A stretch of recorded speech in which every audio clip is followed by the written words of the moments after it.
Assalamualaikum dear English lovers, welcome back to Feel Fast English in Wolof Anglais bu gaaw ci Wolof. So today's guys we're gonna take a grammar lesson. Tey dañuy waxtaanee leçon grammaire. Ci grammaire lu ñuy waxtaanee tey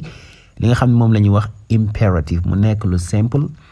waaye nag lu am solo lool ci anglais ndax ñu bëri dañ ciy def ay mistakes, right? Su fekkee yaa ngi soog a ñëw ci chaîne bi xamal ne chaîne bi chaîne la boo xam ne dañ fiy jàngale anglais di ko jaarale ci làkku Wolof yu leer naññi, alright? Kon su fekkee bëgg nga làkk anglais chaîne bi sa chaîne la kon aboneel bës cloche notification su ko defee bépp vidéo bu ñu dugal nga mën see teel a jot te si guys di leen like vidéo yi di partager te aussi tamit di commenter. Okay, let's go. FEW Fast English in Wolof. Ok guys, comme ni ma leen ko waxee sànq tey dañuy waxtaanee leçon grammar jëm si wàllu li nga xam ne mooy imperative mu nekk lu am solo lool ci anglais bële aussi tamit ay règlement. Ok gannaaw bi nga jàngee temps yu bëri ci anglais muy présent passé futur maanaam jëf ju weesu jëf ju teew ak jëf joo xam ne ñëwagul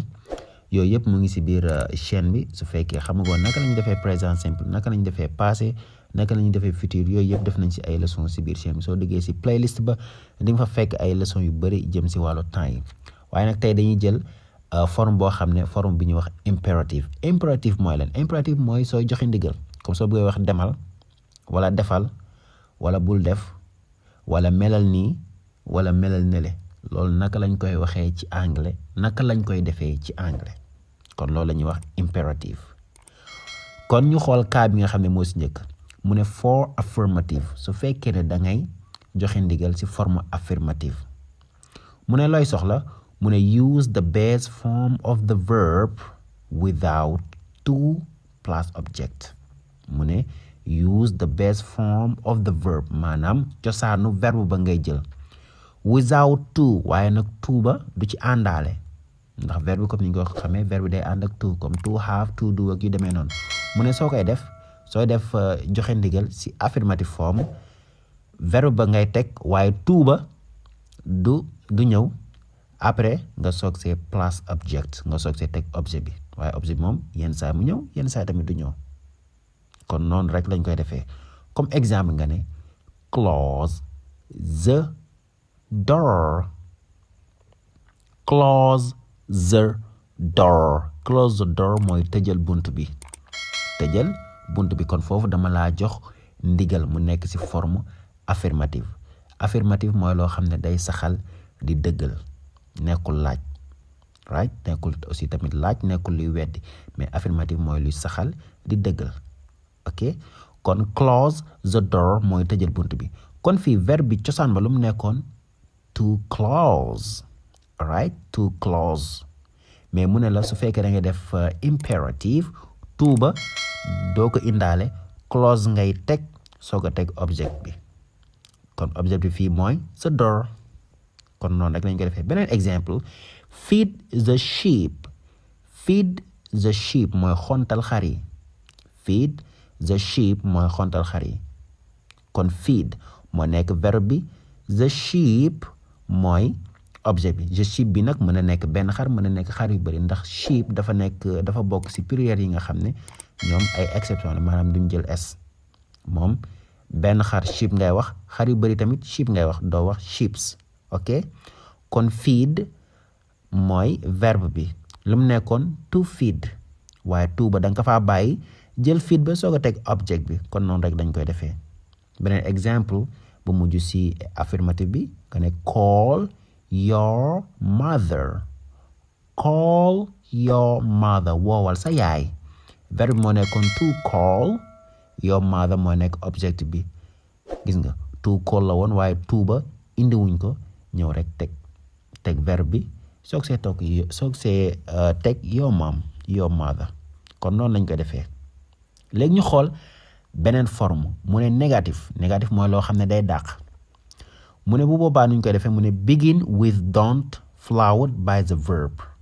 mu ne bu boobaa don't ngay jiital soog see teg verbe ba kon noonu la ñuy defee impératif ci négatif mooy luy dàq ok loo xam ne forme négative la. ñu xool exemple yi mu ne don't make her cry.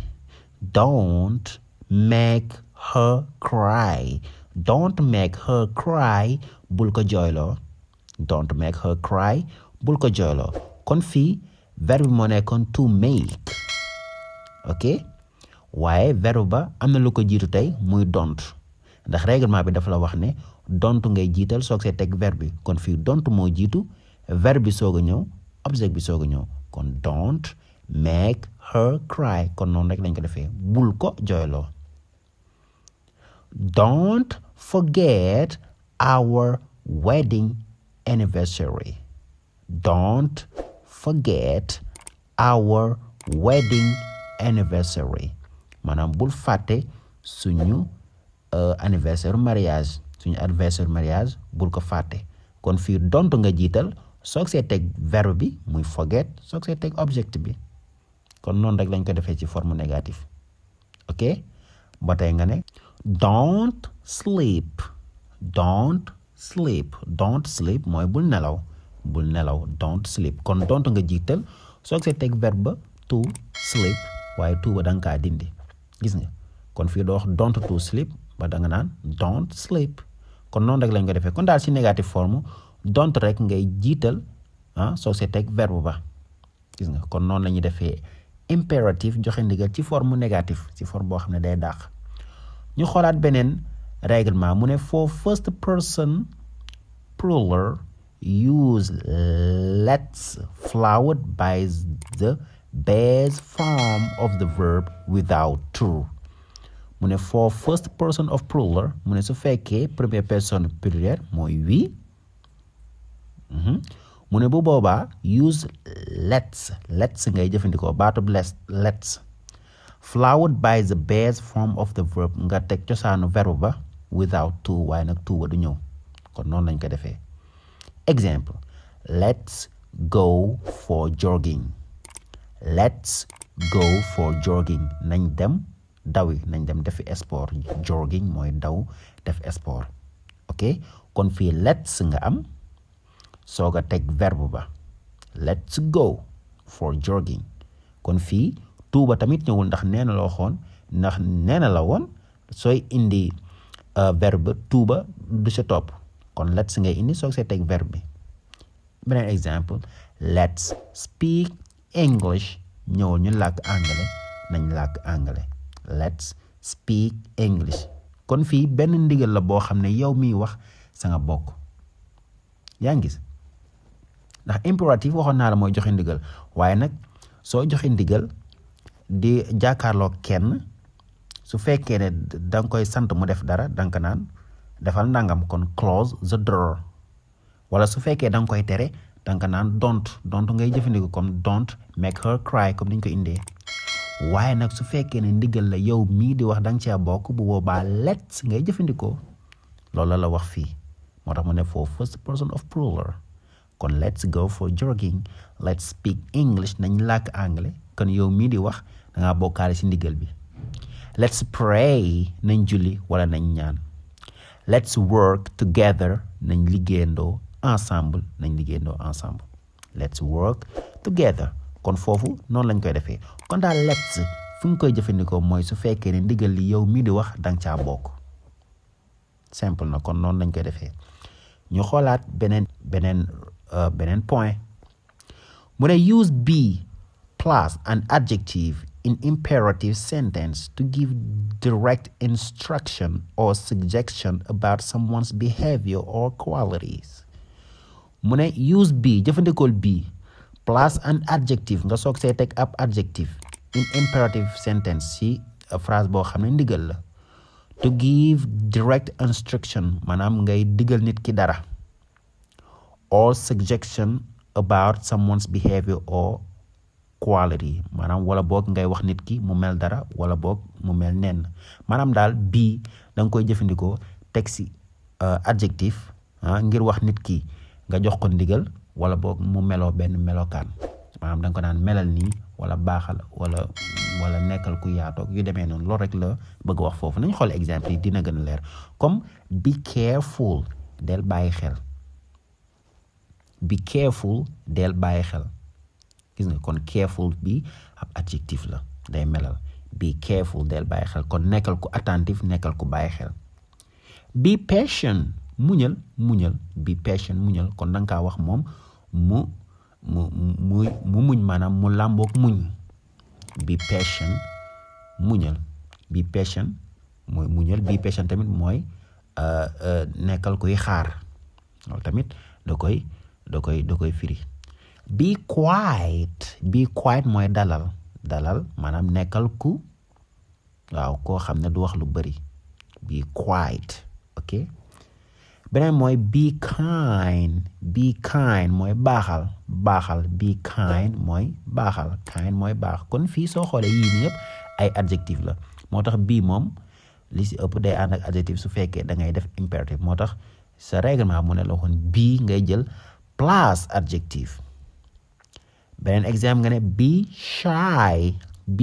nekkal ko am kersa shy mooy ko am kersa be shy nekkal ko am kersa be humble nekkal ku humble nekkal ku oyof be humble nekkal ku humble nekkal ku oyof kon noonu rek lañ koy defee kon daal su fekkee da ngaa bëgg wax nit ki mu meloo benn melo bii ngay indi soog see teg adjectif bi nga bëgg moom mu meloo ko comme be kind be shy yu demee noonu kon noonu lañ koy defee waaye nag su fekkee nit ki da ngaa bëgg wax ne bu meloo benn melo comme be humble bii nii ñu mujjee jël nga bëgg wax nit ki bul nekk right ku oyof ku wàcc sa bopp bu boobaa noo koy def bu boobaa règlement bi lii la wax mu ne for negative imperative with be add don't before be plus the adjective mu ne su fekkee da ngaa bëgg def impératif boo xam ne nit ki da nga koy digal mu ñàkk melo ab melo bu boobaa don't ngay jiital soog see teg be soog see teg adjectif bi kon wuute bi mu wuuteeg bële rek mooy don't ngay jiital soog a teg be ñu xool exemple si comme nga ne don't be noisy bul nekk ku bëri coow don't nga jiital soog a teg be soog a teg noisy don't be curious